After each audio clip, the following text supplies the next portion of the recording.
Hello everyone, I am Dr. Nandita Jain, Associate Professor in English Literature. Here I am to teach the BA Part 2. We have the first paper of English Literature, Poetry and Drama. I have already discussed the syllabus with you, and now I will be taking the neoclassical movement in poetry and the transitional age.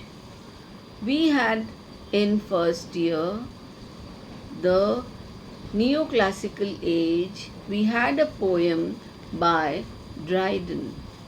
Now in second year we have the transitional poets, that is William Blake and Thomas Gray, and after the transitional poets we have the romantic poets.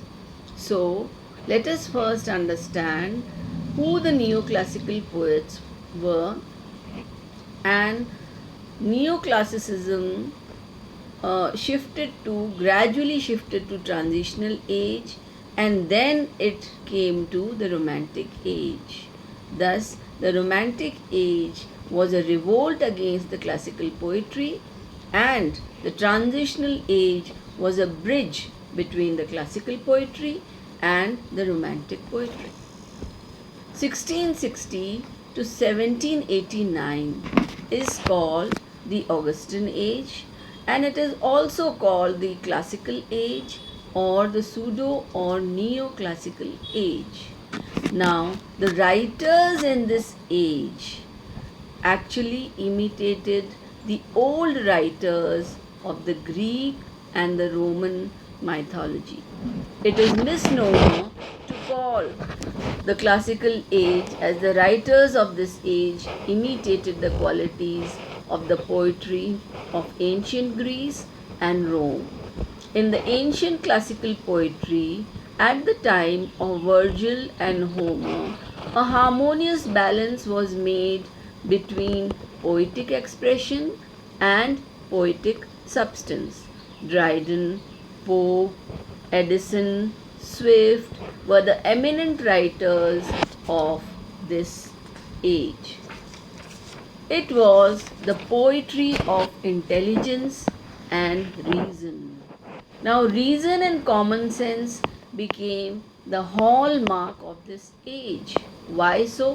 Because it was the poetry not of the humble rustic, it was the poetry of the the urban people, the higher echelons of the society. It was a poetry where the court circles, intrigues, and other courtly fashions, they were all discussed in the society. So the language, the diction became artificial. Because it was not the poetry of the humble man, so the language was not at all simple. Thus, it became the poetry of intelligence and reason. Besides this, there was no outflow of powerful feelings and passions. One could not express oneself, nor were there any flow of imagination. The expression and representation of the society was done in literature. There were perfection in rules, and at the same time, wit and intelligence, argumentation played a massive role. Thus, there was no place for emotion, यानी कि भावनाएं, and imagination means कल्पनाएं. Let me come to the. I have already done too much polishing and artificial diction. This I will take later. First, let me come to the point, town poetry. Now, I have told you already that it did not project the country life, it did not project the humble man. So, it was the poetry of the court, the intrigues of royalty, the upper fashionable circles of London. It deals with vices and frivolities of the maidens and gentlemen. So it was actually a higher strata society, and it ignored the humbler aspects of life. Another thing was that it became poetry of the clubs and coffee houses, where the writers assembled and discussed about the artificial manners, fashions, and sophistication were discussed in the well mannered drawing rooms. Thus, polish and superficial elegance were appreciated. Arrogance, pride, elegance mirrored the contemporary society and the aristocratic circles. So there was no place for the simple rustic human being, no humanitarian concern at all. Objective poetry and about society. As I have already mentioned, it was not about the individual self at all. It projected more about the fashions and the morals of the society, the people who were concerned more with the court intrigues, the fashions, foibles, everyday interesting events of the ladies and lords. And so it was not a subjective poetry. Subjective means about the self. It was more about the society which was projected at that time. Then too much polishing and artificial diction. This means the, the artificiality, the polish, and the refinement of social life infected the literature too. The diction, that means language, versification form, use of figures of speeches, all came to be valued more. Heroic couplet was also used. In heroic couplet, two lines were written and the entire meaning was concised in those two lines, which made the lines very terse and compact and precise. The writer wanted to give the meaning of the entire thing in these two lines. But what it resulted was a very complicated kind of language, and the real meaning of the poem was lost in this artificiality and the jargon of words. So the language lost its creativity also. Now the neoclassics disregarded the naturalness of style, enthusiasm, spontaneous outflow of emotions, flight of imagination, freshness, and fine feeling. Gradually came the age of transition. In this transition, we can also call this an age of pre-romantics. This took place from 1750 to 1800. The pre-romantic period was a bridge between the classical and the romantic trades. Poets like Thomas Gray, Collins, Cooper, Thomson formed a bridge between the two schools. They gradually begin to drift towards the romantic age.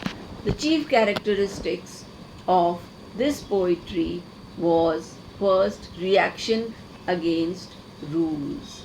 First of all, the heroic couplet, which was used in two lines, was negated. The transitional poets did not use the heroic couplet as was used in the times of Dryden and Pope. And the too much of terseness, the epigrammatic quality, and too much of show in the words was not used. Then there was return to nature. They gradually began to drift towards nature. Descriptions of natural landscapes was present in many of the poets like Thomas Gray. Thomas Gray's elegy has wonderful nature descriptions. Like in the classical poetry, there was no description of nature. Then came humanism.